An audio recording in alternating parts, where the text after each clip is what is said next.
9ನೇ ತಾರೀಕಿಗೆ ಎಲ್ಲ ವರದಿ ಮಾಡಿಕೊಟ್ಟಿದ್ವಿ. ಅದ ನಂತರ ನಮ್ಮ ಕರ್ನಾಟಕ ರಾಜ್ಯದಲ್ಲಿ ಇರ್ತಕ್ಕಂಥ 230 ತಾಲೂಕುಗಳಲ್ಲಿ 196 ತಾಲೂಕುಗಳು ಬರಪೀಡಿತ ಅಂತ ಘೋಷಣೆ ಆಯಿತು. ಅದಾದಮೇಲೆ ಕೇಂದ್ರದಿಂದ 10 ತಂಡಗಳ ಒಂದು ಸದಸ್ಯರು ಬಂದವರು ಹೇಳಿದ್ರು ಇನ್ನ 21 ತಾಲೂಕುಗಳು ಬರಪೀಡಿತ ಅಂತ ಘೋಷಣೆ ಆಯಿತು. ಆದ್ರೂ ಕೂಡ ಅವರು ನಾವು ಹಣ ಬಿಡುಗಡೆ ಮಾಡೋದಕ್ಕೆ ಆಗಿಲ್ಲ. ಆ ಒಂದು ಕಾರಣಕ್ಕಾಗಿ ನಮ್ಮ ಮಾನ್ಯ ಮುಖ್ಯಮಂತ್ರಿಯವರು ಸುಪ್ರೀಂ ಕೋರ್ಟ್ ಹೋಗ್ತಕ್ಕಂಥ ಒಂದು ಪರಿಸ್ಥಿತಿ ನಿರ್ಮಾಣ ಆಯಿತು. ಯಾಕೆ ಕೇಂದ್ರದಲ್ಲಿ ಇರ್ತಕ್ಕಂಥ ಈ ಒಂದು ಸರ್ಕಾರ ನಮ್ಮ ಕರ್ನಾಟಕ ರಾಜ್ಯಕ್ಕೆ ಒಂದು ಧೋರಣೆ ಮಾಡ್ತಾ ಇದೆ. ಒಂದು ಸೌಹಾರ್ದತೆ ಇರ್ತಕ್ಕಂಥ ಒಂದು ರೀತಿಯಿಂದ ನಾವು ಮಾಡ್ಬೇಕಾಗ್ತದೆ. ರೈತರಿಗೋಸ್ಕರ ಏನ್ ಮಾಡಿದ್ದಾರೆ? ರೈತ ವಿರೋಧಿ ಇರ್ತಕ್ಕಂಥ ಕೇಂದ್ರ ಇದು ಒಂದು ಸರ್ಕಾರ. ಮಾನ್ಯ ಪ್ರಧಾನಮಂತ್ರಿಯವರು ಬಹಳಷ್ಟು ಜನ ಅವರ ಹೆಸರಿನಲ್ಲಿ ಮತ ಹಾಕಬೇಕು ಅಂತ ಇವತ್ತು ಕರ್ನಾಟಕ ರಾಜ್ಯದಲ್ಲಿ ಹೇಳ್ತಾರೆ. ಅವರು ಚುನಾವಣೆ ಇದ್ದಾಗ ಮಾನ್ಯ ಪ್ರಧಾನಮಂತ್ರಿಯವರು ಬಹುಶಃ ಅಸೆಂಬ್ಲಿ ಚುನಾವಣೆ ಇರಬಹುದು, ಇಲ್ಲ ಲೋಕಸಭಾ ಚುನಾವಣೆ ಇರಬಹುದು. ಅಂತಹ ಒಂದು ಸಂದರ್ಭದಲ್ಲಿ ಅವರು ನಮ್ಮ ಕಲ್ಯಾಣ ಕರ್ನಾಟಕ ಭಾಗಕ್ಕೆ ಬರ್ತಾರೆ, ನಮ್ಮ ಕಲಬುರಗಿ ಜಿಲ್ಲೆಗೆ ಬರ್ತಾರೆ. ಚುನಾವಣೆ ಆದ ನಂತರ 4-5 ವರ್ಷ ಅವರು ಸಂಪೂರ್ಣವಾಗಿ ಮಾಡ್ಕೊಳ್ಬೇಕಾದ್ರೆ ಇದನ್ನು ಕೂಡ ನಾವು ನೋಡಿದೀವಿ, ಇವಾಗಲೂ ಕೂಡ ನೋಡಿದ್ದೀವಿ. ನಮ್ಮ ಕಲ್ಯಾಣ ಕರ್ನಾಟಕಕ್ಕೆ ಅವರ ಕೊಡುಗೆ ಏನಿದೆ? ಹಿಂದೆ ಇರ್ತಕ್ಕಂಥ ಒಂದು ಸರ್ಕಾರ ಸನ್ಮಾನ್ಯ ಯಡಿಯೂರಪ್ಪ ಅವರು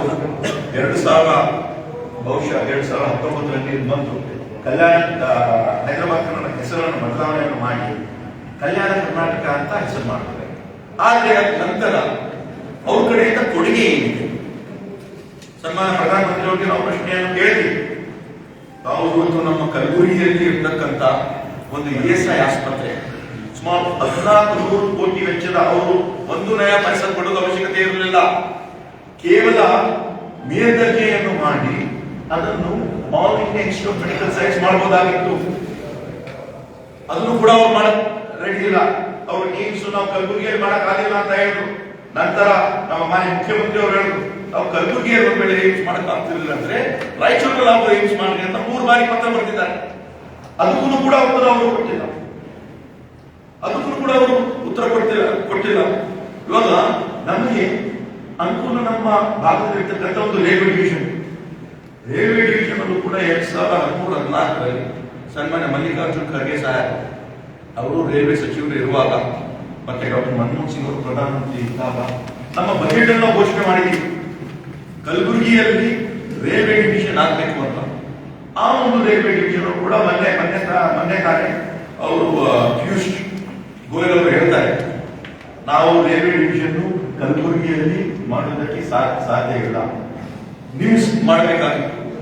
ನಿಮ್ಸ್ ಕೂಡ ಅವರು ಇವತ್ತಿನ ದಿವಸ ಮಾಡಕ್ಕಾಗಲ್ಲ. ಅವರ ಒಂದು ಕೊಡುಗೆ ಏನಿದೆ? ಕಲ್ಯಾಣ ಕರ್ನಾಟಕ ಒಂದು ಅಭಿವೃದ್ಧಿ ಮಂಡಳಿಯಿಂದ ಇವಾಗ ನಮ್ಮ ಸರ್ಕಾರ ನಾವು ಬಂದಾಗ ಸುಮಾರು 5,000 ಕೋಟಿ ರೂಪಾಯಿ ನಾವು ಕೊಟ್ಟು ಈ ಒಂದು ಭಾಗದಲ್ಲಿ ಇರ್ತಕ್ಕಂಥ ಜನರಿಗೆ ಅನುಕೂಲ ಆಗ್ಬೇಕಂತ ವಿವಿಧ ಕೆಲಸ ಕಾರ್ಯಕ್ರಮಗಳನ್ನು ಕೂಡ ನಾವು ಮಾಡ್ತಾ ಇದ್ದೀವಿ.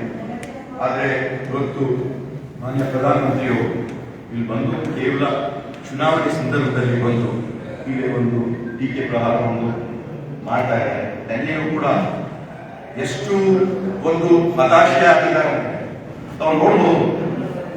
ಅವರು ಆ ಒಂದು ಮಟ್ಟಕ್ಕೆ ದೇಶದ ಪ್ರಧಾನಿಯಾಗಿ ಅವರು ಹೇಳ್ತಕ್ಕಂಥ ಮಾತೇನು ಮಹಿಳೆಯರ ಒಂದು ಮಂಗಲಸೂತ್ರವನ್ನು ಕೊಟ್ಟು ನಾವು ಕೊಡ್ತೀವಿ, ಮತ್ತೆ ಕೇವಲ ಚುನಾವಣೆಯಲ್ಲಿ ಯಾಕೆ ಹತಾಶೆ ಆಗಿದ್ದಾರೆ, ಸೋಲಿನ ಒಂದು ಭೀತಿಯಲ್ಲಿದ್ದಾರೆ.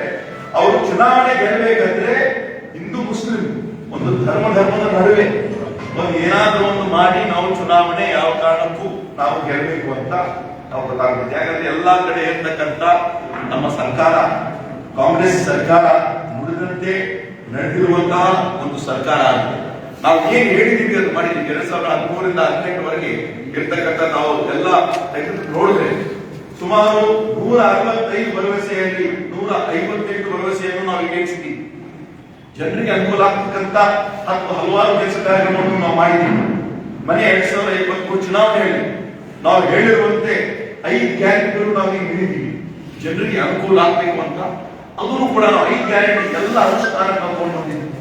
ಇವಾಗ ನಮ್ಮ ರೈತರಿಗೆ ಯುವಕರಿಗೆ ಅನುಕೂಲ ಆಗ್ಬೇಕಂತ ನಮ್ಮ ಕಾಂಗ್ರೆಸ್ ಪಕ್ಷದ INDA ಒಂದು ಮ್ಯಾನಿಫೆಸ್ಟೋದಲ್ಲಿ ಯುವ ನ್ಯಾಯ ಅಂತ ನಾವು ಹೇಳಿದ್ವಿ, ನಾರಿ ನ್ಯಾಯ ಅಂತ ಅನುಕೂಲ ಆಗ್ಬೇಕಂತೂ ಕೂಡ ನಾವು ಹೇಳಿದ್ವಿ, ಕಿಸಾನ್ ನ್ಯಾಯ ಜನರಿಗೆ ಒಂದು ಸ್ವಾಮಿನಾಥನ್ ಆಯೋಗ ಏನ್ ಹಾಕಬೇಕಾಗಿದೆ ಅದು ಕೂಡ ನಾವು ಜಾರಿ ತಗೊಂಡು ಬರ್ತೀವಿ.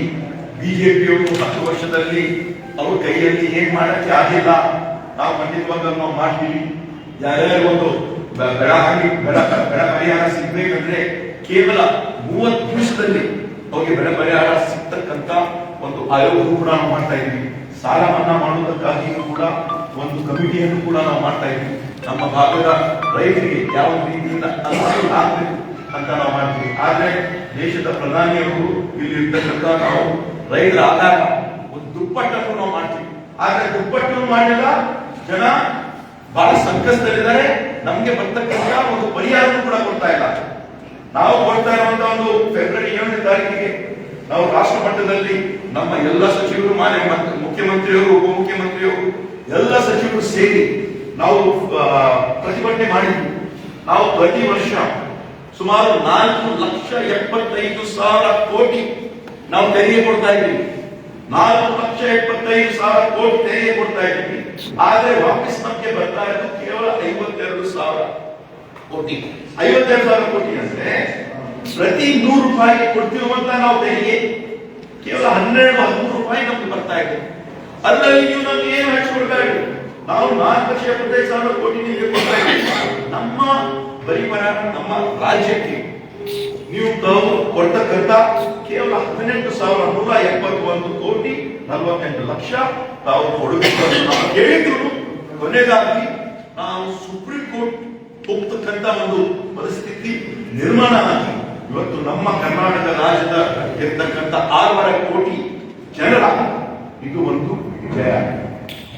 ಇದರಿಂದ ಎಲ್ಲ ಅವ್ರಿಗೆ ನಾವು ಮಾಡಿರುವಂತಹ ನಮ್ಮ ಪಕ್ಷದ ವತಿಯಿಂದ ಮಾನ್ಯ ಮುಖ್ಯಮಂತ್ರಿಯವರ ಒಂದು ನೇತೃತ್ವದಲ್ಲಿ ಮಾಡಿರುವಂತಹ ಒಂದು ಹೋರಾಟಕ್ಕೆ ಒಂದು ಒಳ್ಳೆ ರೀತಿಯಿಂದ ಒಂದು ಫಲ ಸಿಕ್ಕಿದೆ.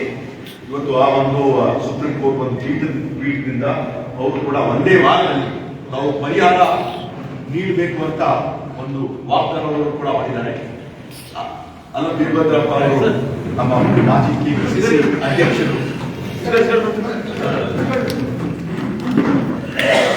ಸರ್,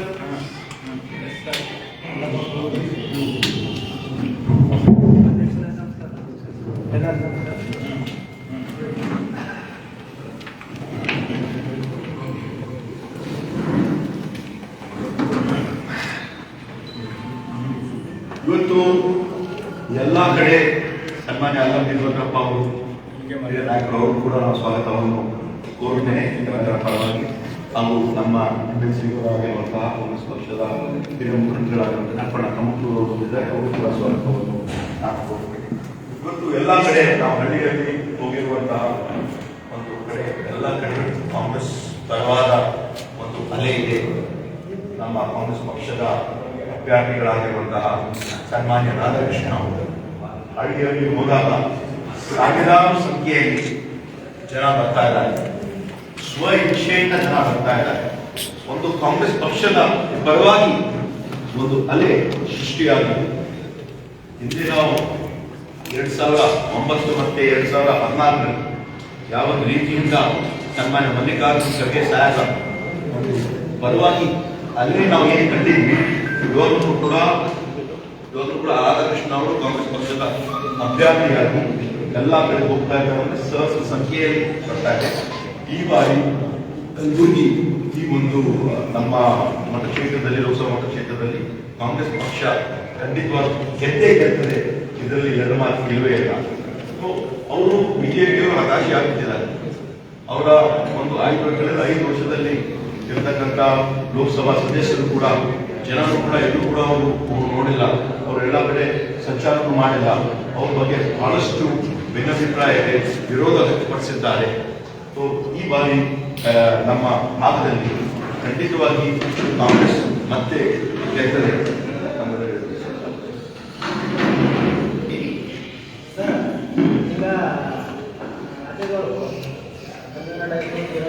ಕರ್ನಾಟಕ ಎಲ್ಲವೂ ಕೂಡ ಒಕ್ಕೂಟ ವ್ಯವಸ್ಥೆ ಈ ಒಂದು ಒಕ್ಕೂಟ ವ್ಯವಸ್ಥೆಯಲ್ಲಿ ಭಾರತ ದೇಶದಲ್ಲಿ ಕೇಂದ್ರ ಸರ್ಕಾರ ಮತ್ತು ರಾಜ್ಯ ಸರ್ಕಾರ ನಡುವೆ ಒಂದು ಸೌಹಾರ್ದತೆ ಇರಬೇಕು. ಸೌಹಾರ್ದತೆ ನಾವು ನೋಡ್ತಾ ಇದ್ದೀವಿ. ಇವಾಗ ಪ್ರತಿಯೊಂದು ವಿಷಯಕ್ಕಾಗ್ಲಿ ಸುಪ್ರೀಂ ಕೋರ್ಟ್ ಬಾಗಿಲಿಗೆ ಜನ ಹೋಗ್ತಾ ಇದ್ದಾರೆ. ವಿಷಯಗಳಾಗ್ಲಿ ನಾವು ಇದು ಹೋಗೋದ ಅವಶ್ಯಕತೆ ಇಲ್ಲ. ಇವಾಗ ಕೇಂದ್ರದಲ್ಲಿ ಬಿಜೆಪಿ ಸರ್ಕಾರ ಇರಬಹುದು, ರಾಜ್ಯದಲ್ಲಿ ನಮ್ಮ ಜನರು ನಮಗೆ ಆಶೀರ್ವಾದ ಮಾಡಿ ಕಾಂಗ್ರೆಸ್ ಸರ್ಕಾರ ಇರಬಹುದು. ಆದ್ರೆ ಈ ಒಂದು ಸೌಹಾರ್ದತೆ ಇರ್ತಕ್ಕಂಥ ಒಂದು ಒಕ್ಕೂಟದಲ್ಲಿ ನಾವು ಕೇಳ್ತಾ ಇರೋದು ನಮಗೋಸ್ಕರ ಅಲ್ಲ. ಸುಮಾರು 18,171 ಕೋಟಿ ನಾವು ಏನ್ ಕೇಳ್ತಾ ಇದ್ದೀವಿ ಬರ ಪರಿಹಾರ ನಮ್ಮ ಭಾಗದ ರೈತರಿಗೆ ಅದು ಅನುಕೂಲ ಆಗ್ಬೇಕು ಅಂತ ನಾವು ಕೇಳ್ತಾ ಇದ್ದೀವಿ.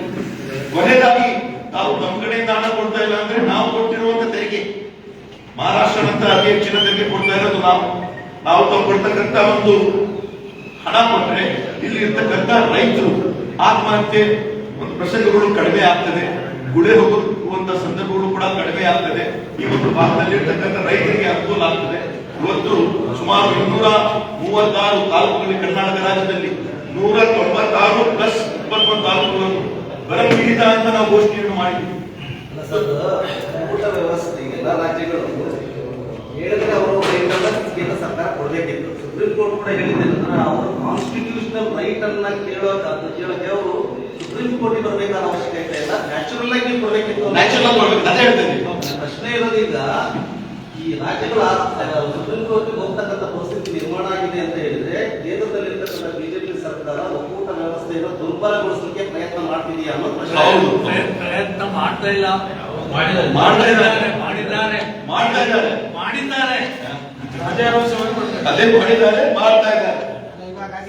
ಸರ್ ಈಗ ಬರ ಪರಿಹಾರಕ್ಕೆ ಸುಪ್ರೀಂ ಕೋರ್ಟ್ ಹೋಗಿ ಅದೇ ನಾವು ಭೀಮಾ ನದಿ ನೀರು ಪಾಲನೆ ಮಾಡಿದ್ರು. ಸುಪ್ರೀಂ ಕೋರ್ಟ್ ಸರ್ಕಾರ ಭೀಮಾ ನದಿ ನೀರು ಕೊಡ್ಲಿಕ್ಕೆ ಆ ನಿಟ್ಟಿನ ಸರ್ಕಾರ ಪ್ರಯತ್ನ ಮಾಡಬೇಕಲ್ಲ. ಅನುಕೂಲ ಮಾಡ್ತೀವಿ. ಎಷ್ಟು ವರ್ಷ ಬೇಕಂತ ಕೇಳ್ತಿದ್ದೆ ಇವಾಗ ಅಲ್ಲ, ಪ್ರತಿಯೊಂದಕ್ಕೂ ಕೂಡ ನಾವು ಆ ಒಂದು ರೀತಿಯಿಂದ ಇವಾಗ ಅದೇ ಪರಿಸ್ಥಿತಿ ಹೆಂಗೆ ನಿರ್ಮಾಣ ಆಗಿದೆ. ಇವಾಗ ನಮಗೆ ಸರ್ಕಾರ ಹೋಗಿ ರೈತರ ಸುಪ್ರೀಂ ಕೋರ್ಟ್ ಹೋದ್ರಿ ಪರಿಸ್ಥಿತಿ ಬಂದಿದೆ. ಸರ್ಕಾರಗಳು ಫೇಲ್ ಆಗಲ್ಲ. ಸೀನಾ ನದಿ ಡೈವರ್ಟ್ ಆದ್ಮ್ಯಾಗ ಈ 10 ವರ್ಷದಿಂದ ಏನು ಬಂದ್ರೆ ಸೆಂಟ್ರಲ್ ಟ್ರಿಬ್ಯುನಲ್ ಅಂತ ಅದೊಂದ ಇರಿಗೇಷನ್ ಸೆಟಲ್ಮೆಂಟ್ ಮಾಡೋದು. ಅದು ಏನಂದ್ರೆ ಸುಪ್ರೀಂ ಕೋರ್ಟ್ ನಮಗೂ ಗೊತ್ತಿಲ್ಲ. ಅವರು